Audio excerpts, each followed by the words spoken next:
Hi, I'm Blackthorn, and in the next few minutes I'm going to be going over 2 of the cheapest ways to get started in Magic. Why 2 of the cheapest? Well, if you've not been in Magic before, I'd hate for you to spend hundreds if not thousands of dollars on all of this Magic stuff and then find out it's not for you. So, the 2 cheapest, easiest ways to get into Magic is 1, the library, and 2, YouTube. And I would like to discuss the pros and cons of each of those. YouTube videos are okay. DVDs are better. YouTube videos are usually taught by amateurs who really shouldn't be showing the secrets. On top of it, they are limited on time, and they really do nothing for showmanship. They'll teach you the trick, but then not tell you how to perform it. DVDs are better because they're being taught by professionals, and they go over how to do the trick. In other words, the showmanship of it, the flair, the pizzazz. And you pay for the secret. Why is that good? It helps you appreciate the secret more. Books, on the other hand, I feel are a lot more beneficial for 2 main reasons. 1, books are cheaper than videos. 2, there's a lot more information in books than videos a lot of times. You don't have to worry about a battery going dead on you. You don't have to worry about noise around you. You can open up the book and read and learn new tricks or learn new ways to do things. So if you are going to get a book, my suggestion would be to get Mark Wilson's Complete Course in Magic. As far as beginners go, it's great because it has a little bit of everything in there: cards, coins, silks, ropes, and even how to put a show together. So if you're going to get a book, that would be my suggestion. You can check it out. I know some libraries have it. Barnes & Noble, you can have them order it for you. I think that book cost me about $24, $25. For that thick, and you're talking hundreds of pages with lots of diagrams and very easy to follow instructions. There are some other books out there. If you want to ask me about certain ones, feel free to email me. Find me on my website, blackthornmagic.com.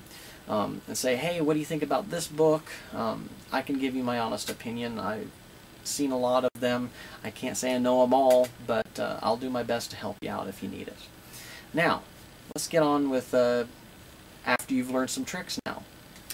Okay, so you've gotten the books now, or a book, or books, or video, or whatever you're doing. Maybe you're going on YouTube if you can't get a book.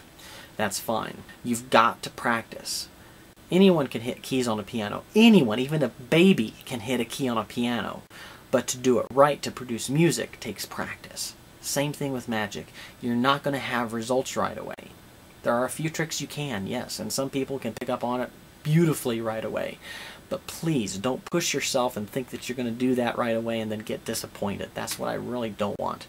So, go through the book, go through YouTube, find 3 tricks that you really like. Like, this is sweet. I gotta learn this one. Great. Don't show anyone just yet. Practice it. Practice it by yourself until you know for certain. You look in a mirror as you do it. You're not messing up. You're critical of yourself. You know how it's done. Do it. I don't know. It might take you a week, 2 weeks, 3 weeks, a month, 2 months maybe. Don't show anyone until you're ready. The first people to show is your parents.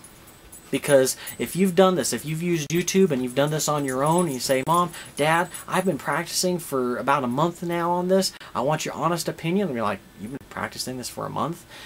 When they see that you're really putting this effort into it, they're more likely to support you. They might be a little bit hesitant, but if you can get them to support you, great. It's a great hobby to get into. But don't stop at those 3 tricks. Let's say you got them down. Start learning some more. Okay? You can get bored with 3 tricks, practicing them over and over. So that's why spread yourself out a little bit. If you only have 3 tricks you can learn off of YouTube that you're like, I can't find any more, that's fine. Maybe those 3 can convince your parents to at least get you a book or a video on more tricks.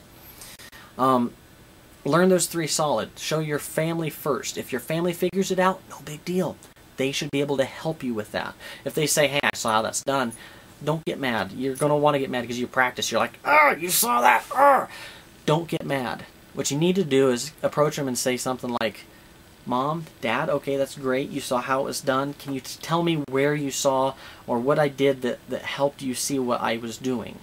The more feedback you can get, the better you're going to be able to go back and go, okay, now I got to practice this again before I show my friends.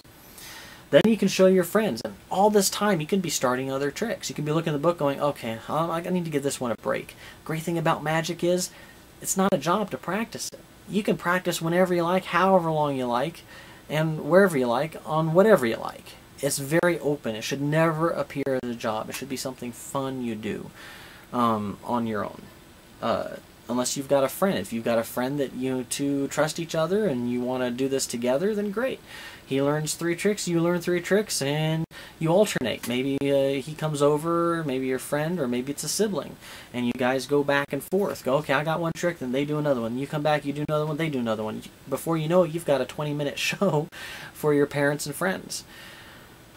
So, you have your tricks, you've shown your parents, you practice some more, you've shown your friends. Now what do you do? Aside from learning more tricks, you'll eventually need to talk to a magician. It's nice to have that camaraderie, be part of a group that is very willing to accept you. So, where are these groups? Look online. There are two organizations that I know of that are magician organizations. The first one you can Google, and it's here in town. They have an assembly here in town. It's called SAM, S-A-M, and those letters stand for Society of American Magicians. And there is a SAM assembly in this town. If you look it up, Society of American Magicians in Colorado Springs, it will pop up with the website and tells you when they meet, where they meet, how much the meetings cost after you join. When you do go to these meetings, I would like to give you a heads up on some things. First of all, go to these meetings with the intention of performing one trick. Yes, please force yourself to do one trick. They're not going to force you, but it's just good, how shall I put it, good relations. If you want to build good relations, sometimes when you push yourself, people actually admire that when people push themselves. So do your best to try to perform a trick when you go there. If not, perform all of them that you know. The more willing you are to perform, it shows them that, hey, he really is practicing. And they'll see if you can if you've practiced or not. And don't be afraid to have the shakes. I had the shakes my first time. It's something you'll never forget when you first perform in front of magicians. You will never forget it. It's not a terrible memory. After a while, you look back on it and you're like, yeah, that was fun. It was nervous, but it was fun. Anyway, don't be afraid to do a trick. It does a couple of things. First of all, it shows them that you're serious and that you're willing to really put yourself out there. And who doesn't like that? Those are good qualities to have. You're going to be like, but they know what I'm doing. Of course they know. This audience is different because they appreciate the art form. Instead of getting this reaction, how did you do that? Here's a magician's reaction. You did that really well. Don't expect anyone to show you how tricks are done. They're still going to expect you to pay for those secrets. Buying books, buying DVDs, the same way they did it. And if someone does show you something, don't ever say, I know, I did that. No. Okay, these guys have a lot more experience than you probably do. So when you go to the meeting, listen, say yes sir, no sir, yes ma'am, yeah, no ma'am. Listen to what they have to say, whether you know it or not, and thank them. If anyone shows you how a trick is done, be grateful that they did. Okay, don't expect them to show you how it's done. They'll turn their backs on you if you come in there and say, well, show me how you did it. No one likes that. Come on. So anyway, that's my advice for getting started in magic. If you need any more advice, please don't hesitate to contact me on my website. Email me. My website's www.blackthornmagic.com. Emails magician@blackthornmagic.com. Or again, just go to the website, get more information, and contact me. Good luck, and hope I see you around sometime.